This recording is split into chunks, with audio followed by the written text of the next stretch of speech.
Hi there. Welcome to the Is Soy the Enemy free class today. My name is Christy Underwood. I'm with the Vegan Crew Health and Wellness business and website. And who I am is a vegan wellness guide. And what that is someone who loves to share her passion of plants and what they can do for your nutrition, for your self-care routine, and for your home. And so I will be providing a free gift at the end of this training today, and we're going to be diving into whether or not soy has earned its bad reputation or if it's the victim of misinformation.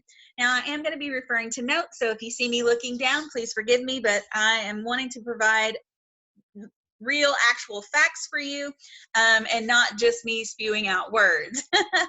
So have you read or heard about the so-called demon soy? Are you hella confused or even totally devoted to soy's reputation one way or the other? Some people love it and some people hate it. So do any of these claims sound familiar? That soy can cause man boobs and erectile dysfunction, or that soy causes thyroid dysfunction because it's classified as a goitrogen, or that it can cause hormone disruption because it's a phytoestrogen, or that it's even been linked to breast cancer and heart disease. Okay, so I know that I believed every one of these claims up until about 10 to 12 months ago. I started researching about a year ago, and I just really wanted to see what is all this fuss about when it comes to soy.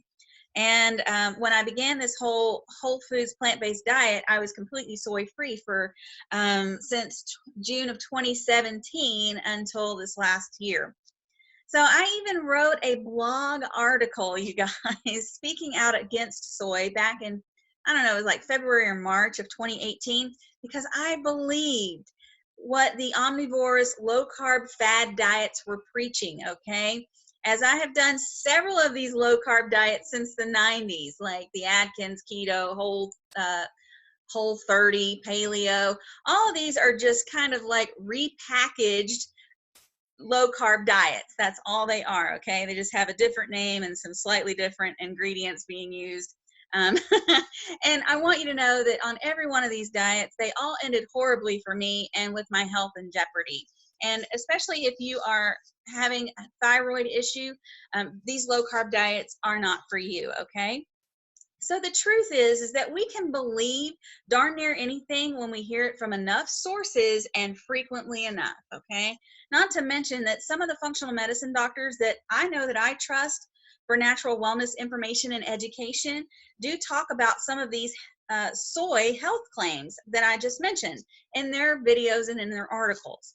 So let's dive into those health claims one by one and talk this out. And so I'm going to share my screen right now so that you can see what I found during my research. Okay, let me do this. And there it is.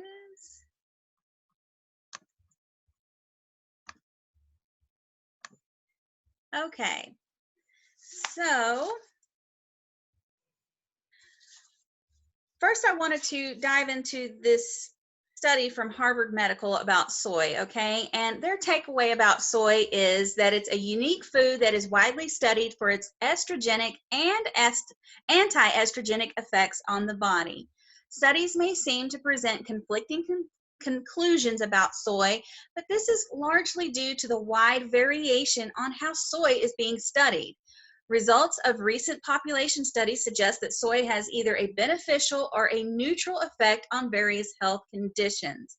Soy is a nutrient-dense source of protein that can be safely consumed several times a week and is likely to provide health benefits, especially when eaten as an alternative to red and processed meat.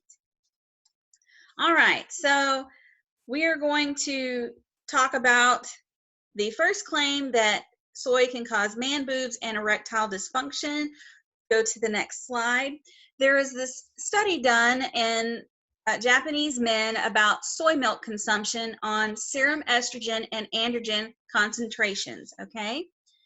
And what this is, let me switch my page, sorry about that. What they were asked to do is to consume 400 milliliters, or about 1.7 cups of soy milk daily for 8 weeks. And they sustained their usual diet, okay?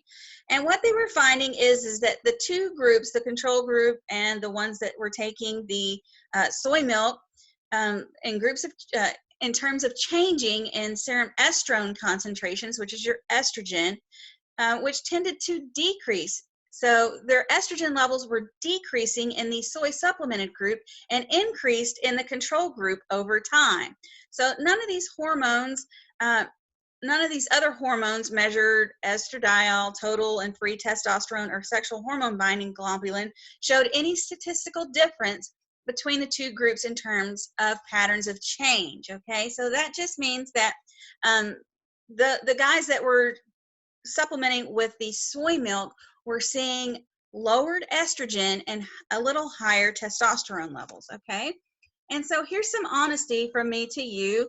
I really thought that the soy man boob erectile dysfunction rumors were true, okay? The reason being is that soy has been classified as a phytoestrogen. So that surely means that this form of estrogen, which is a plant estrogen, was responsible for causing excess estrogen in men and women. But boy, was I wrong, okay?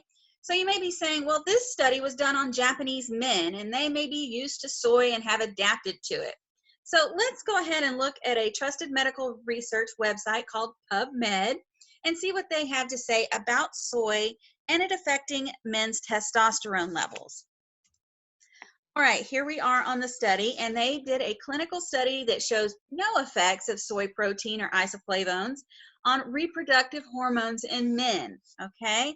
So let's look at the conclusion of this study, and the results are that meta-analysis suggests that neither soy foods nor the isoflavone supplements alters measures of bioavailable testosterone concentrations in men. So they are not seeing any sort of testosterone drop whatsoever in men who are using soy or isoflavone supplements. That's really good news. All right. So since we have limited time for our class today, I wanted you to see that soy and even concentrated soy isoflavones do not cause a drop in testosterone or cause estrogenic effects in these tissues. In fact, it is the opposite. While the drop in estrogen levels is really slight, it's like just 3%, a 3% raise in testosterone, it's still bettering your testosterone levels.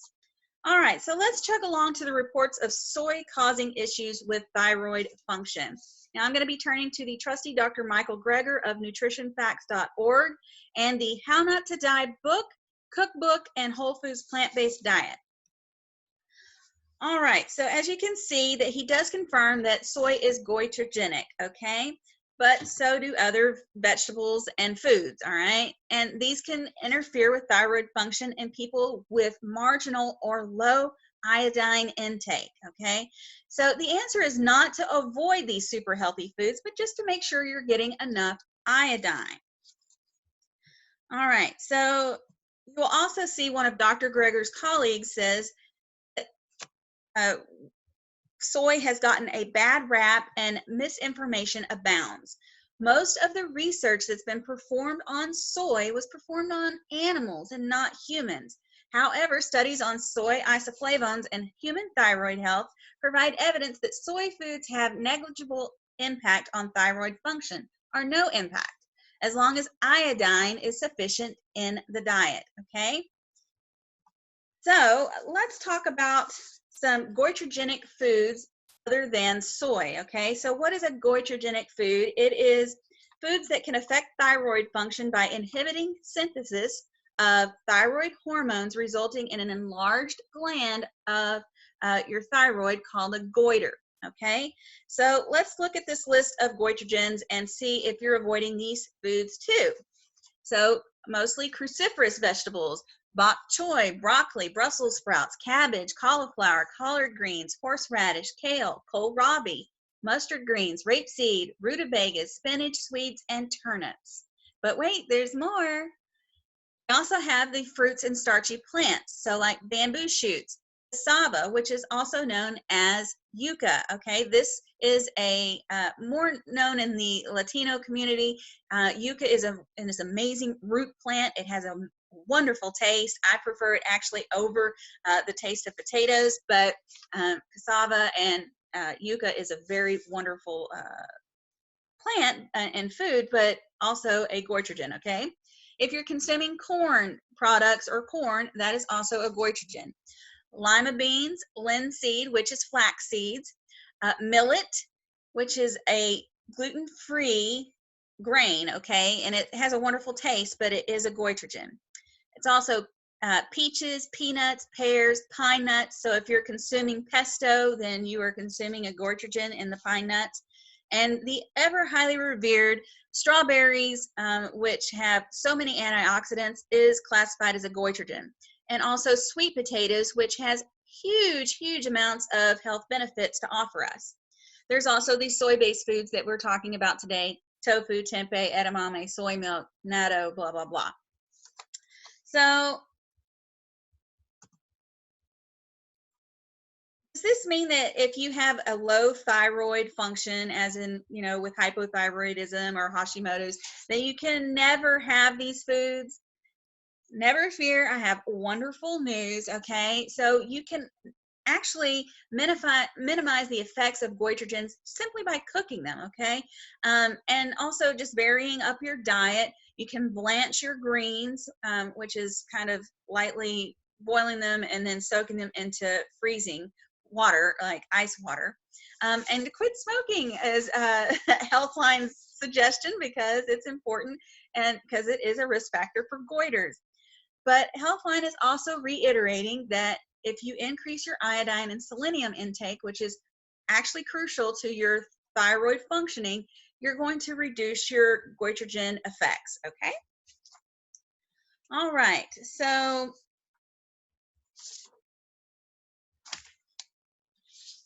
let's cruise on to the next claim for that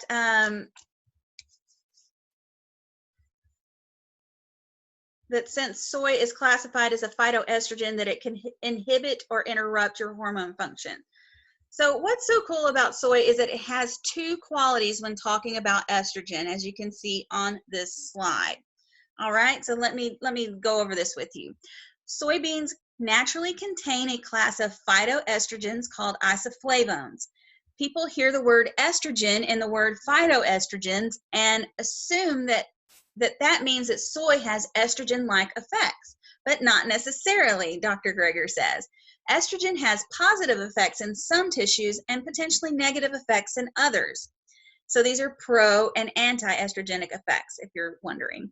For example, high levels of estrogen can be good for the bones, but can increase the likelihood of developing breast cancer. Ideally, you want something that's called a selective estrogen receptor modulator in your body that would have pro-estrogenic effects in some tissues and anti-estrogenic effects in others. Well, that's what soy phytoestrogens appear to be. Soy seems to lower breast cancer risk and an anti-estrogenic effect, but it can also help to reduce menopausal hot flash symptoms, a pro-estrogenic effect. So it's like you're getting the best of both worlds with soy. So let's move along to this slide from Harvard Medical's website, and it's just basically saying that soy intake has reported substantial decreases in breast cancer at various stages of life, spanning from adolescence to postmenopausal ages. So what we're talking about here is that the animal and cell studies, high dosages of isoflavone soy protein extracts tend to stimulate breast cancer growth. However, studies that observe people consuming soy foods over time show either a protective or neutral effect. Women from Asian countries appear to receive greater protective benefit from breast cancer with high soy intakes than American and European women.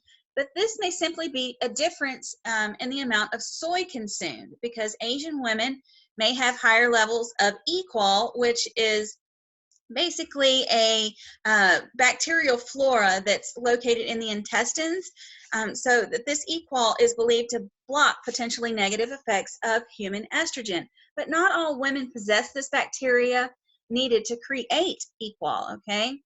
So just know that sometimes that the people in more Asian or Eastern countries are seeing this equal and greater benefit or numbers than we are in our American and European countries. So let's see here. There is an increasing evidence that consumption of soy protein in place of animal protein lowers blood cholesterol levels. So now we're chugging along to heart disease, okay? And this is from the American Heart Association's website, and they're saying that it really can help to lower your blood cholesterol levels and may provide other cardiovascular benefits. They are saying that epidemiologists have long noted that Asian populations who consume soy foods as a dietary staple have lower coincidence of or incidence of cardiovascular disease than those who consume a Western diet, so our standard American diet. Soy protein consumption in Japan is usually around 55 grams per day, where in our Western society, we're seeing less than 5 grams per day. And so we're seeing a lot of cardiovascular disease in people in the Western society for sure. So the claims about it causing heart issues, maybe not so much. So now I want to talk about, we've gone into all these rumors and claims, and so we should totally discuss like what is not okay to consume when it comes to soy and what should we consume instead. So the first thing I want to talk about is soybean oil, okay? Cooking oils become rancid quite quickly. Most soybean oil is GMO, and it's also, as soon as it's heated, like for instance, when you take let's look at this slide here, okay? When you take maybe like a French fry, for example, you take that potato and then you introduce it into a cooking oil, it quickly becomes very, very acidic to the body, okay? So let's read this. This is from Live Strong, and it's about pH and metabolism, all right? Because when we're eating this soybean oil, which is prominent and used in most restaurants because it's very affordable for them to use, we want to definitely dive into this. So a food's pH value isn't indicative of its pH nature in the body. So when we're taking a food outside of the body and testing its pH, that doesn't mean that when we metabolize it or ingest it, that it is the same pH, okay? So nearly all vegetables have a slightly acidic pH value. But when metabolized and ingested, most are alkaline forming in the body. And that is because the metabolic process changes the nature of some of the food's compounds as it's broken down. Many fruits and vegetables contain potassium citrate, and this, when it becomes metabolized, becomes potassium bicarbonate, and that is very alkalizing, okay? And according to the Acid Alkaline Food Guide, and I talk about this book quite a lot, potatoes are moderately alkaline forming in the body. So if you're having like baked potatoes or boiled potatoes or mashed potatoes, those are actually, and I would not use milk and butter, okay? Those are acidic, but you can use some plant milk for sure. That's wonderful. But the baked potatoes and boiled potatoes and mashed potatoes that are plant-based are all very alkalizing. But if you take that potato and you shove it into some soybean oil and fry it, it's very highly acidic to the body, okay? So we don't want to consume highly acidic foods, and that would have to be an entirely different training, okay? So the number 2 thing that we don't want to consume when it comes to soy is GMO soy products. So if you're buying GMO soy sauce, tempeh, tofu, miso, natto, edamame, or any others, I would just stop doing that immediately. It is a little more difficult, I do understand, to buy organic soy products sometimes, but it can be done at Whole Foods, some health food stores like Sprouts, and on Amazon. The number 3 thing we want to avoid when we're consuming soy is soy that is used in condiments and processed foods. Americans are actually consuming more soy than they realize when they buy ready-made condiments like mayo. Some of the ketchups will have it. Salad dressings for sure. Sauces and gravies will have soy in it as well, along with those processed ready-made foods. Most bread contains soy lecithin, and that form of soy is very inflammatory to the body. All of these that I'm talking about are very inflammatory and disease causers. Number 4 is, are you buying ready-made hummus? Yeah, you guessed it. Most ready-made hummus you buy at the store has soy in it. It's just best to make your hummus from the actual chickpeas themselves rather than buying ready-made. Number 5 is soy supplements. We want to be careful with soy supplements because there's not been enough studies done on their effects. And if you're going to consume soy, I'd recommend the food version, the whole food version, or the soy supplement that is recommended by your functional medicine doctor. But you definitely, if you're going to venture out and do soy supplements on your own, get soy supplements from an organic form for sure. Okay, so with all of that information that I just shared, it may seem like finding healthy soy products is difficult. When consuming soy, you will want to eat organic every time, okay? So that means that you'll want to opt for organic tofu, tempeh, soy sauce. And when it comes to soy sauce, I recommend low sodium for sure, but I actually prefer organic coconut aminos. They're much healthier. And so you'll also want to opt for organic miso, natto, and edamame. So how much soy can you consume? Now, I was going to show a little video from Dr. Greger, but it seems like the volume just keeps getting muted out, and I apologize for that. So what I'm going to do is just tell you that he recommends, what he's seen in studies is that 3 to 5 servings a day is where safety lies.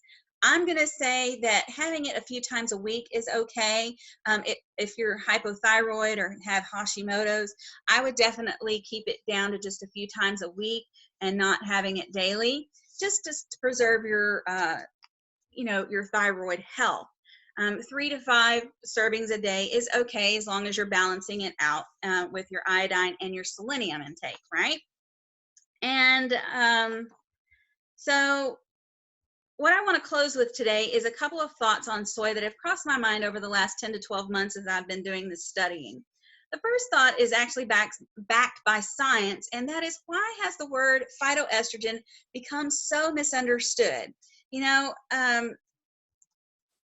want to talk about, everybody is so worried about phytoestrogens, okay, for many reasons, all right? So the content in different foods, with some foods having stronger effects than others, the content varies within the same groups of food, e.g., so these are foods that are phytoestrogens, okay? I don't know why I put all of that at the top. The list of foods that contain phytoestrogens are soybeans, tofu, tempeh, soy beverages, like we just mentioned. Linseed, which is flaxseed, sesame seeds, wheat, berries, oats, barley, dried beans, lentils, rice, alfalfa, mung beans, apples, carrots, wheat germ, rice bran, and soy linseed bread. Now, daily intakes of 45 milligrams of phytoestrogens have been shown to have beneficial stabilizing effects to our hormone balance, okay? Now, there are also some various kinds of medicinal herbs that have phytoestrogens, including red clover, black cohosh, alfalfa, hops, licorice, and turmeric, okay? So there is no one screaming from the rooftop, stop eating carrots and berries and turmeric, right? In fact, are you familiar with the old saying that an apple a day keeps a doctor away? Most of these foods have been revered by health and wellness professionals for decades, centuries, and provide so many health benefits, okay? And for beer drinkers, I know you exist. If you consume beer, you're consuming a phytoestrogen, because hops is right there on that list of medicinal herbs. Now, I'm not saying that beer is going to help your health, but you get what I'm saying here. So hypothyroidism is at an all-time high here in this country. Nearly 20 million Americans have some form of thyroid health issues. Almost 60% of those people are not even aware of it. So what's quizzling to me is that soy is demonized to such an extent when it concerns underactive thyroid disorders, when there is a laundry list of foods that are known goitrogens. Even the highly revered green tea and red wine have goitrogens in them called flavonoids, okay? Even hemp contains flavonoids and is considered a goitrogen. The point is, we can't omit all of these foods from our diets because we would quickly become malnourished. We must work with our functional medicine doctor or holistic nutritionist to find the right balance for our bodies, okay, when it concerns goitrogenic foods. We need to figure out how to safely incorporate these foods into our wellness routine. The last thought that I have is that we have seen a lot of today's slides that studies are showing that people who reside in more Eastern countries, like Asian countries, eat more soy and see overall better health benefits, right? When did these populations begin seeing a decline in their health? When our standard American diets became global. Fast food, processed food, refined sugar and flour, and the meat and dairy consumption has been on the rise globally. And our chain restaurants like McDonald's and Burger King, Lowry's, Hooters, Hard Rock Cafe, and TGI Fridays has opened their doors in other countries like those in Asia. There has been a surge of diabetes, heart disease, thyroid disorders, and cancer globally due to our chain restaurants expanding far beyond the American borders. Just know that it's not just Asian countries falling prey to our bad food practices here in America. Sadly, it's global, like I was saying. In closing, soy has been demonized here in America largely due to in part to how the meat and dairy industry, we're so meat and dairy centric, right? And because the meat and dairy industry is in cahoots with big pharma. Now, this is not me imagining this, okay? This is not me just saying it. There are tons of articles and information supporting me saying this, okay? So there is Dr. Mark Hyman. He is a respected functional medicine doctor. He has an article about the toxic triad, how big food, big farming, and big pharma spread obesity, diabetes, and chronic disease across the globe. Common Dreams has a article called How the Food and Drug Companies Ensure That We Get Sick and They Make Money. Robert Lustig came out with an article called Big Food and Big Pharma Killing for Profit. And Salon has an article called How Big Pharma and Big Food Have Made Us Fat and Sick. Now, they know, big food and big pharma know that diseased meat full of hormones and steroids that is fed GMO corn and soy is causing us to be sick. They know this. They also know that when we get sick, we're going to go see our doctor and get some medication. This is really thinning the herd, okay? And it's fueling and funding big pharma and the meat and dairy industry by keeping us fat, sick, and needing more medications. So the last slide here is from the same Harvard website, and I want to just say that proof is in the pudding here, okay? And my own health and the millions of plant-based eaters' health, that reducing our meat and dairy consumption is conducive to better health. And having a little soy peppered into our diet has proven to be healthy when used in moderation and when your specific dietary needs are overseen by a holistic practitioner like a functional medicine doctor or holistic nutritionist. Now, this is a study or an article written by Dr. Hugh, and he is looking at the evidence, okay? And he is saying that red and processed meats do increase health risks, okay? And he's going against the annals of internal medicine and saying that an accumulated body of evidence shows a clear link between high intake of red and processed meats and a higher risk for heart disease, cancer, diabetes, and premature death. The evidence is consistent across studies. he goes on further to say that you don't need to eat red meat, okay? We can actually get our B12 and protein from plant sources. And guess what? Your protein source, your animal protein source, where did they get their B12 and protein from? From plants, right? And so he also added this little section here, and I'm so agreeing with him, that just because you're getting organic or grass-fed beef, that does not mean that these are necessarily healthier. There are no firm studies that have shown nutritional or health advantages from eating organic or grass-fed beef, okay? All right, so let me stop sharing my screen. I want to thank you so much for going on this journey with me today. With what we have covered here today, what are your feelings about soy? Your free gift for attending this class today is my favorite recipe for Mexican organic tofu crumbles. And also on this same recipe page, there are 6 other recipes for my favorite Mexican-inspired or Tex-Mex inspired recipes. What I love about these tofu crumbles is that it can be used for nachos, tacos, burritos, enchiladas, and tamales. It's so easy to make, and guess what? It's so affordable. 1 pound of organic tofu costs $1.76. Isn't that crazy? And it's an amazing, healthy alternative to meat. So I hope that you will grab your free gift, and thank you so much for attending. Have an amazing rest of your week. Bye now.